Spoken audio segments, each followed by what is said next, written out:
ఓం నమో వెంకటేశాయ. జ్యోతిషరత్నాకరం ఛానల్కి స్వాగతం. ఈ వీడియోలో ఒక జాతకంలో శని కుజులు కనుక కలిసి ఉన్నట్టయితే ఎటువంటి వైవాహిక సమస్యలు ఇస్తారు, శని కుజులు కలిసి కొన్ని స్థానాల్లో ఉంటే వైవాహిక సమస్యలు ఎలాంటివి ఉంటాయి అనేది తెలుసుకుందాము. ప్రధానంగా శని కుజుల కలయిక కనుక వివాహానికి సంబంధించినటువంటి స్థానాల్లో ఉన్న, వివాహానికి సంబంధించినటువంటి గ్రహాలతో ఉన్నా కానీ చాలా సివియర్గా వైవాహిక సమస్యలు అనేవి ఉంటాయి. ఎందుకంటే శని స్లో ప్లానెట్, కోల్డ్ ప్లానెట్. ఏదైనా సరే నిదానంగా ఆలోచించి డెసిషన్ తీసుకునేటువంటి ప్లానెట్ శని. కుజుడు విషయానికి వస్తే చాలా దూకుడుగా ఉండేటువంటి ప్లానెట్. దూకుడుగా అనుకున్న పని వెంటనే అయిపోవాలి అనేటువంటి ఒక ప్లానెట్. కాంప్రమైజ్ కాని ప్లానెట్. సర్దుకోపోవడం అనేటువంటి లక్షణం లేని ప్లానెట్. ఇటువంటి లక్షణాలు ఉండేటువంటి గ్రహం కుజుడు. తీవ్ర స్వభావము, కోపము, షార్ట్ టెంపర్ ఇవన్నీ కూడా ఇచ్చేటువంటి ప్లానెట్ కుజుడు.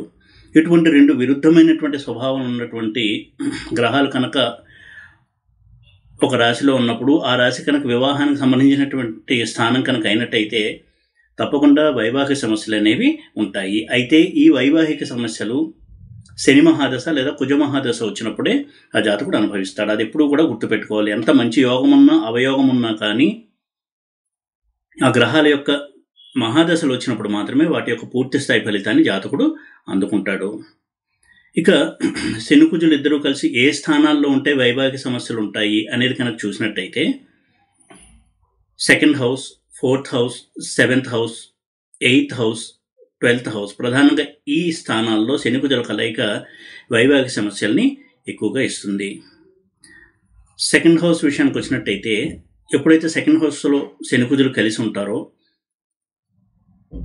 ఎప్పుడూ కూడా మ్యారేజ్ అయిన తర్వాత ఫ్యామిలీ మెంబర్స్ మధ్య ప్రాబ్లమ్స్ ఎక్కువగా ఉండడము, కుటుంబ సభ్యుల మధ్య తగాదాలు, ఆస్తి తగాదాలు, కుటుంబ విషయాల్లో ఎప్పుడు ఆర్గ్యుమెంట్స్ జరుగుతూ ఉండడము, ఫ్యామిలీ మెంబర్స్ మధ్య గొడవలు ఇవన్నీ కూడా ఎక్కువగా ఉండేటువంటి అవకాశం ఉంటుంది. ఈ శని కుజులు ఇద్దరు కనుక వక్రించే 2nd హౌస్లో కనుక ఉన్నట్టయితే మరింతగా ఈ ప్రాబ్లమ్స్ ఉండేటువంటి అవకాశం ఉంటుంది.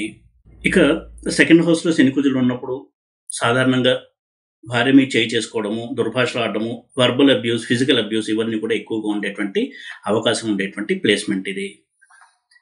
ఇక 4th హౌస్లో కనుక ఉన్నట్టయితే డొమెస్టిక్ హ్యాపీనెస్ని దెబ్బతీస్తుంది ఈ ప్లేస్మెంట్. అంటే గృహ సౌఖ్యం అనేది తక్కువగా ఉంటుంది. ఎప్పుడు కూడా ప్రతి చిన్న విషయానికి గృహ వాతావరణంలో ఆర్గ్యుమెంట్స్, కొట్లాటలు, వాగ్వాదాలు వీటి వల్ల మనశ్శాంతి అనేది తక్కువగా ఉంటుంది. చిన్న విషయాన్ని కూడా తగాదాలు, ఫ్యామిలీ మెంబర్స్ మధ్య ఆర్గ్యుమెంట్స్ ఇలాంటివి తరచూ చోటు చేసుకుంటూ ఉంటాయి. 7th హౌస్లో కనుక ఉన్నట్టయితే ఇద్దరి మధ్య కూడా అపార్థాలు ఎక్కువగా ఉండడము, ఒకరినొకరు అర్థం చేసుకోవడం చాలా టైం పట్టడము, చాలా సంవత్సరాల తర్వాత వాళ్ళిద్దరి మధ్య కొద్దిగా అండర్స్టాండింగ్ అనేది స్టార్ట్ అవ్వడము, ఇలాంటి ఒక నేచర్ అనేది ఉంటుంది. అదేవిధంగా భర్త నుంచి డామినేషను, తన మాటే నగ్గాలైనటువంటి పంతము, ఇటువంటి దానివల్ల ఎక్కువగా సఫకేషను, డిప్రెసివ్ ఫీలింగ్స్, స్ట్రెస్ ఇవన్నీ కూడా కలుగుతూ ఉంటాయి. ఇక ఫిజికల్ అబ్యూస్, వర్బల్ అబ్యూస్ అంటే మాటల రూపంలో శారీరకంగా హింసించడం ఇలాంటివి కూడా జరగడానికి అవకాశం ఎక్కువగా ఉంటుంది. వీరిద్దరూ కలిసి ఏ ఇంట్లో ఉన్నా, వివాహానికి సంబంధించినటువంటి స్థానాల్లో ఏ స్థానంలో ఉన్నా వక్రించి ఉన్నప్పుడు ప్రాబ్లమ్స్ అనేవి ఎక్కువగా ఉంటాయి. తరచూ కొట్లాటలు, అలాగే భార్యాభర్తలు విడిపోతూ ఉండడం, మళ్ళీ కలుసుకోవడం, ఈ విధంగా ఎక్కువగా డిస్టర్బెన్సెస్ అనేవి ఉంటాయి. ఇక 8th హౌస్లో కనుక ఉన్నట్టయితే జీవిత భాగస్వామికి అనారోగ్య సమస్యలు, దానివల్ల ఎప్పుడు కూడా హాస్పిటల్ ఖర్చులు, ఇంట్లో కొంత అశాంతి వాతావరణము ఇలాంటిది ఉండేటువంటి అవకాశం ఉంటుంది. అలాగే ఎక్కువగా ఫ్యామిలీ ప్రాబ్లమ్స్, ఆస్తి తగాదాలు, ఆస్తి కోర్టు చిక్కుల్లో ఉండడం వల్ల ఫ్యామిలీ మెంబర్స్ మధ్య తగాదాలు ఇవన్నీ కూడా తరచూ చోటు చేసుకుంటూ ఉంటాయి. దానివల్ల వారి యొక్క మ్యారీడ్ లైఫ్ అనేది చాలా విసుగు తెప్పించేదిగా, ఫ్రస్ట్రేటింగ్గా ఉండడానికి అవకాశాలు ఎక్కువగా ఉంటాయి. ఇక ఎక్స్ట్రా మ్యారిటల్ అఫైర్స్ ఇటువంటి వాటి వలన కూడా, భర్త యొక్క అటువంటి నేచర్ వలన కూడా భార్యకి చాలా మానసికమైనటువంటి ఒక స్ట్రెస్ అనేది ఉండడానికి అవకాశం ఉంటుంది. ఇక ఈ రెండు గ్రహాలు కలిసి, వీరిద్దరూ కలిసి వేరే గ్రహంతో ఉంటే కూడా ప్రాబ్లమ్స్ అనేవి ఉంటాయి. ముఖ్యంగా రవితో కలిసి కనుక శని కుజులు ఉన్నట్టయితే అది డైవర్స్కి దారితీసేటువంటి అవకాశాలు ఎక్కువగా ఉంటాయి. ముఖ్యంగా ఇద్దరి మధ్య ఈగో ప్రాబ్లమ్స్ అనేవి వచ్చి, ఆ ఈగో వలన ఇద్దరు కూడా సెపరేట్ అయిపోవాలనేటువంటి డెసిషన్కి రావడము, ఇటువంటి ప్రాబ్లమ్స్ అనేవి ఎక్కువగా ఉంటాయి. డామినేషన్, ఈగో ప్రాబ్లమ్స్ వీటి వలన వారిద్దరి మధ్య కూడా ఎక్కువగా ప్రాబ్లమాటిక్ ఎన్వైర్న్మెంట్ అనేది ఉంటుంది. ఇక రాహు కనుక శనికుజులతో కలిసి సప్తమంలో కావచ్చు, అష్టమంలో కావచ్చు, సెకండ్ హౌస్లో కావచ్చు, 12th హౌస్లో కావచ్చు, ఇలా మ్యారేజ్కి సంబంధించిన హౌసెస్లో కనుక ఉన్నట్టయితే మ్యారేజ్ అయిన తర్వాత భార్య కావచ్చు, భర్త కావచ్చు తనని మోసం చేశాడు అనేటువంటి ఫీలింగ్లోకి రావడము, చీటింగ్ అనేది కొంత మ్యారేజ్లో ఉండడము, ఇటువంటి సంఘటన జరగడానికి అవకాశం ఎక్కువగా ఉంటుంది. అలాగే ఇన్లాస్తో ఎక్కువగా ప్రాబ్లమ్స్, మాట పట్టింపులు, వారిద్దరి మధ్య కూడా సత్సంబంధాలు లేకపోవడము, ఇటువంటి ధోరణి అనేది ఎక్కువగా ఉంటుంది. ఇక కేతువు కనుక శనికుజులతో కలిసి ఉన్నట్టయితే వైలెంట్ ఇన్సిడెంట్స్, చేయి చూసుకోవడమే కాకుండా చాలా వైలెంట్ ఇన్సిడెంట్స్, అగ్రెసివ్ ఈవెంట్స్ ఎక్కువగా జరగడము, మ్యారేజ్లో భయాన్ని కలిగించేటువంటి ఇన్సిడెంట్స్, ఇలాంటివి కూడా జరిగేటువంటి అవకాశం అనేది ఉంటుంది. అయితే ప్రతిసారి ఇలా చెప్పడానికి లేదు, ఆ గ్రహాల నెగిటివిటీ ఎక్కువ ఉన్నప్పుడు ఇటువంటి ధోరణి అనేది ఎక్కువగా ఉంటుంది అని మనం అర్థం చేసుకోవాల్సి ఉంటుంది. ఇక చంద్రుడి విషయానికి వచ్చినట్టయితే చంద్రుడు మనఃకారకుడు, ఎమోషన్స్ని రూల్ చేసేటువంటి ప్లానెట్ కాబట్టి చంద్రుడు కనుక కలిసి శనికుజులతో ఉన్నట్టయితే వివాహానికి సంబంధించిన స్థానాల్లో తప్పకుండా వారి యొక్క వైవాహిక జీవితంలో ఎమోషనల్ డిస్టర్బెన్సెస్ ఎక్కువగా ఉంటాయి. ప్రతి చిన్న విషయానికి కూడా డిప్రెస్ అవ్వడము లేదా కోపం తెచ్చుకోవడము, ఈ మూడ్ స్వింగ్స్ అనేవి ఎక్కువగా ఉంటాయి. అధిక కోపం రావడం లేదా అధిక డిప్రెస్ అవ్వడము, దీనివల్ల మెంటల్ హ్యాపీనెస్ దెబ్బతిండము, ఎప్పుడు కూడా మనశ్శాంతి ఎలా దొరుకుతుందా అని ప్రయత్నిస్తూ ఉండడము, అదే వరకు పెద్ద ఛాలెంజ్గా మారడము మ్యారేజ్ విషయంలో, ఇటువంటి సందర్భాలు అనేవి ఎక్కువగా ఉంటాయి. ఒక్కొక్కసారి సూసైడల్ టెండెన్సీస్ కూడా వస్తూ ఉంటాయి. ఇక బుధుడు కనుక శనికుజులతో కలిసి ఉన్నట్టయితే psychological problems, mood swings, psychological disturbances, అలాగే సూసైడల్ టెండెన్సీస్, వీటి వల్ల చాలా ప్రాబ్లమెటిక్ మ్యారీడ్ లైఫ్ అనేది ఉంటుంది. ఇక శుక్రుడితో కలిసి ఉన్నట్టయితే శనికుజులు ఎక్స్ట్రా మ్యారిటల్ అఫైర్స్ వల్ల ప్రాబ్లమ్స్, మల్టిపుల్ అఫైర్స్ వల్ల ప్రాబ్లమ్స్, భర్తకు ఉండేటువంటి అడిక్షన్స్, దుబారా ఖర్చులు కావచ్చు, తాగుడు అంటే డ్రింకింగ్, ఇటువంటి హ్యాబిట్స్ వల్ల కావచ్చు, వారి యొక్క ఫ్యామిలీ లైఫ్లో ఎక్కువగా డిస్టర్బెన్స్, మానసికంగా కృంగిపోవడము, ఇటువంటి రిజల్ట్స్ ఉండడానికి అవకాశం ఎక్కువగా ఉంటుంది. ఇక సప్తమాధిపతి శనికుజులతో కలిసి ఉన్నట్టయితే అప్పుడు కూడా ప్రాబ్లమెటిక్ రిజల్ట్స్ అనేవి ఉంటాయి. ముఖ్యంగా ఆ సప్తమాధిపతి యొక్క దశ కనుక నడుస్తూ ఉన్నట్టయితే. అలాగే 6th లార్డ్ కానీ, 8th లార్డ్ కానీ, 12th లార్డ్ కానీ శనికుజులతో కలిసి వివాహానికి సంబంధించిన స్థానంలో కనుక ఉన్నట్టయితే తప్పకుండా అది ప్రాబ్లమెటిక్ రిజల్ట్స్ని ఇస్తుంది. అదేవిధంగా శని కానీ, కుజుడు కానీ నీచలో ఉన్న, రవితో దగ్గరగా ఉన్న అస్తంగత్వం చెందిన ప్రాబ్లమ్స్ యొక్క తీవ్రత అనేది ఎక్కువ అవుతుంది. వక్రించి ఉన్న, నీచలో ఉన్న, రవితో అస్తంగత్వంలో ఉన్న ఎక్కువ మ్యారిటల్ ప్రాబ్లమ్స్ అంటే వైవాహిక సమస్యలు అనేవి ఉంటాయి. ఇక చరకారకత్వాలకు వస్తే జైమిని సిస్టంలో దారపాదంలో శనికుజులు ఉన్న, దారపాదానికి 7th హౌస్లో శనికుజులు ఉన్న, ఉపపాదంలో ఉన్న, ఉపపాదానికి 7th హౌస్లో ఉన్న, దారకారక ప్లానెట్తో ఉన్న వైవాహిక సమస్యలు అనేవి ఎక్కువగా ఉంటాయి. ఈ విషయాన్ని కూడా మనం స్టడీ చేయాల్సి ఉంటుంది అనాలిసిస్ అనేది చేసేటప్పుడు. ఇక కుజుడు కనుక ఉచ్చలో ఉండి శనితో కలిసి వివాహానికి సంబంధించిన స్థానాల్లో కనుక ఉన్నట్టయితే తప్పకుండా కుజుడు యొక్క తీవ్రత ఎక్కువగా ఉంటుంది కాబట్టి marital problems, domination, aggressive nature, వీటి వల్ల ఎక్కువగా వాళ్ళ మానసిక సమస్యల్ని అనుభవించడానికి అవకాశం ఉంటుంది. కుజుడు యొక్క స్వక్షేత్రంలో శని కుజులు కలిసి ఉన్నప్పుడు కూడా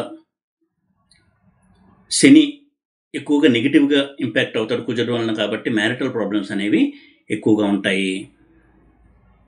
ఈ విధంగా దుస్థానాల్లో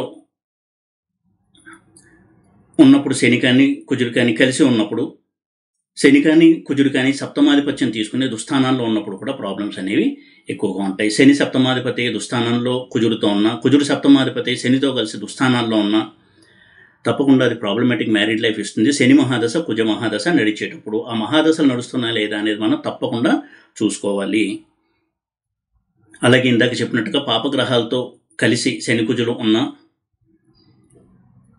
దుస్థానాల్లో ఉన్న, దుస్థానాధిపతులతో ఉన్న సమస్యల తీవ్రత అనేది ఎక్కువగా ఉంటుంది. చాలా సందర్భాల్లో చూడొచ్చు, శని కుజులు కలిసి ఉన్నప్పుడు వివాహానికి సంబంధించినటువంటి రిజల్ట్స్ని పరిశీలించినప్పుడు ఆస్తి తగాదాలు, కోర్టు చిక్కుల్లో ఆస్తి ఉండి ఎప్పుడు కూడా ఘర్షణలో ఉండడము, ఫ్యామిలీ మెంబర్స్, ఆస్తి గురించి ఎప్పుడు కూడా వాగ్వాదాలు, మాట పట్టింపులు, మాట లేకపోవడము, ఇటువంటి సందర్భాలను కూడా మనం ఎక్కువగా చూస్తూ ఉండొచ్చు. శని కుజుల కలయిక అనేది ఏ ఇంట్లో ఉన్నా ఆ ఇల్లు అనేది తీవ్రంగా అఫ్లిక్ట్ అవుతుంది. అలా ఇద్దరూ కలిసి ఉన్నప్పుడు ఏ గ్రహం బలం ఎక్కువగా ఉంది అనే దాన్ని బట్టి ఆ సమస్య యొక్క స్వభావం ఎలా ఉంటుంది అని మనం చెప్పడానికి వీలవుతుంది. ఉదాహరణకి కుజుడు బలంగా ఉంటే శని కంటే ఘర్షణ వైఖరి, ఆధిపత్య ధోరణి, దూకుడు నేచరు, దీనివల్ల ఎక్కువగా ప్రాబ్లమ్స్ ఉంటాయి మ్యారేజ్లో. అదేవిధంగా శని బలంగా ఉండి కుజుడు కంటే కలిసి వివాహానికి సంబంధించిన స్థానాల్లో కనుక ఉన్నట్టయితే కాంప్రమైజ్ కాలేకపోవడము, మిస్అండర్స్టాండింగ్స్, అవతల వ్యక్తిని యాక్సెప్ట్ చేయలేకపోవడము, ఇటువంటి ధోరణి వల్ల చాలా సఫికేటింగ్ ఎన్వైర్న్మెంట్ ఉండి ఆ మ్యారేజ్లో చాలా తీవ్రమైన మానసిక ఒత్తిడికి గురవుతూ సమస్యాత్మకంగా ఉంటుంది వారి యొక్క మ్యారీడ్ లైఫ్ అనేది.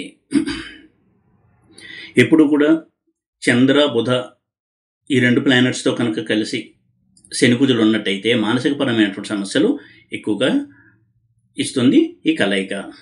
గురువుతో కనుక కలిసి, గురువు పాప ఈ శని కుజులు కలిసి వివాహానికి సంబంధించిన స్థానాల్లో కనుక ఉన్నట్టయితే కోర్టు చిక్కులు, ఆస్తి తగాదాలు, ఇవన్నీ కూడా ఎక్కువగా ఉండేటువంటి అవకాశం ఉంటుంది. శని కుజుల కలయిక ఎక్కువగా నెగిటివ్ రిజల్ట్స్ ఇచ్చేటువంటి కలయిక అయితే శని కానీ కుజుడు కానీ యోగకారకుడయ్యి వివాహానికి సంబంధించిన స్థానాల్లో ఉంటే సమస్యల తీవ్రత అనేది తగ్గుతుంది. ఆ ఘర్షణ వైఖరి కూడా కొంత తగ్గుతుంది. ముఖ్యంగా కుజుడు కనుక యోగకారకుడయ్యి శనితో కలిసి వివాహానికి సంబంధించిన స్థానంలో కనుక ఉన్నట్టయితే ఘర్షణ వైఖరి ఉన్నప్పటికీ కూడా దాని యొక్క తీవ్రత తక్కువగా ఉండడము, ఎక్కువ వైలెంట్ ఇన్సిడెంట్స్ జరగకుండా ఉండడము, ఇటువంటి ధోరణి కూడా ఉండేటువంటి అవకాశం ఉంటుంది. యోగకారకత్వాన్ని మనం తప్పకుండా స్టడీ చేయాలి. అయితే గురువు యొక్క దృష్టి కనుక శని కుజుల మీద ఉన్నట్టయితే వైవాహిక సమస్యలు చాలా తగ్గుతాయి. బ్యాలెన్స్ అనేది ఉంటుంది వారి యొక్క మ్యారిటల్ లైఫ్లో. ఆ హార్మోనీ అనేది మెయింటైన్ అవుతుంది, సామరస్య ధోరణి అనేది మెయింటైన్ అవుతుంది. గురు దృష్టి చాలా మటుకు కాపాడుతుంది వైవాహిక సమస్యల నుంచి శని కుజులు కనుక కలిసి ఉన్నట్టయితే. గురువుతో కలిసి ఉండడం కంటే గురువు యొక్క దృష్టి వీరిద్దరే కలయిక మీద ఉండడం అనేది చాలా చాలా రిలీఫ్ని ఇచ్చేటువంటి ఒక అంశము. చాలా మటుకు నెగిటివిటీ అనేది తగ్గుతుంది. అయితే ఇదే గురువు కనుక వక్రించి చూస్తున్నట్టయితే అది కొంతవరకు ప్రాబ్లమ్స్ని ఇస్తుంది. అలాగే గురువు ఆధిపత్య పాపి అయ్యి శని కుజులను చూస్తున్నప్పుడు కొంతవరకు సమస్యలను ఇస్తాడు. ఎందుకంటే నైసర్గికంగా గురువు శుభుడైనప్పటికీ కూడా ఆధిపత్య పాపి కాబట్టి కొంతవరకు సమస్యలు అనేవి ఉంటాయి. ఉదాహరణకి మిథున లగ్నానికి, కన్యా లగ్నానికి గురువు శని కుజులతో కలిసి ఉన్న, శని కుజులను చూస్తున్నా కొంతవరకు ప్రాబ్లమ్స్ అనేవి ఉంటాయి వారి యొక్క మ్యారీడ్ లైఫ్లో. అలాగే శని కుజులు ఇద్దరూ కలిసి పాపగ్రహాల నక్షత్రంలో ఉన్న, అంటే రవి నక్షత్రంలో, కుజుడు నక్షత్రంలో, ఇటువంటి రాహు నక్షత్రంలో, కేతు నక్షత్రంలో ఉన్నప్పుడు కూడా ప్రాబ్లమ్స్ ఎక్కువ ఉంటాయి. శుక్రుడు నక్షత్రంలో కూడా ప్రాబ్లమ్స్ ఉంటాయి, ముఖ్యంగా శుక్రుడితో కనుక కలిసి ఉన్నట్టయితే. ఈ విధంగా శని కుజుల కలయికను మనం కొంత ప్రత్యేకమైనటువంటి శ్రద్ధ పెట్టి అనలైజ్ చేసి శని మహాదశ కానీ కుజ మహాదశ కానీ నడుస్తోంది అంటే కొంతవరకు శనికి కుజుడికి రెమెడీస్ చేసుకోవడము, అదేవిధంగా అవతల వ్యక్తిని కూడా అర్థం చేసుకునే ప్రయత్నం చేయడము, వాళ్ళని యాక్సెప్ట్ చేసేటువంటి ప్రయత్నం చేయడం ద్వారా చాలా మటుకు ఈ టెన్షన్ వాతావరణం అనేది తగ్గుతుంది. ఎందుకంటే కుజుడు యాక్సెప్ట్ చేయనటువంటి ప్లానెట్, అవతల మనిషిని అంగీకరించకపోవడము, తన ధోరణిలోనే అందరూ ఉండాలి, తనకు అనుగుణంగా అందరూ ఉండాలి అని చెప్పేటువంటి ప్లానెట్ కుజుడు. అలాగే సర్దుకుపోయే నేచర్ లేని ప్లానెట్ కుజుడు కాబట్టి కొంతవరకు వారు వ్యక్తిగతంగా అటువంటి కొన్ని ప్రయత్నాలు చేస్తూ ఉన్నట్టయితే తప్పకుండా ఆ గ్రహాల యొక్క కలయిక ఉన్నప్పటికీ కూడా మానవ ప్రయత్నం వల్ల చాలా మటుకు ఆ ప్రాబ్లమ్స్ నుంచి కొంతవరకు రిలీఫ్ని పొందొచ్చు. ఏదేమైనా కానీ శని కుజుల కాంబినేషన్ అనేది కొంత ప్రత్యేక శ్రద్ధ పెట్టి అనలైజ్ చేయవలసినటువంటి కాంబినేషన్, ముఖ్యంగా వైవాహికపరమైనటువంటి స్థానాల్లో కనుక ఉన్నట్టయితే. ఈ వీడియో కనుక మీకు నచ్చినట్టయితే లైక్ చేసి, షేర్ చేసి, సబ్స్క్రైబ్ చేయండి. ఓం నమో వెంకటేశాయ.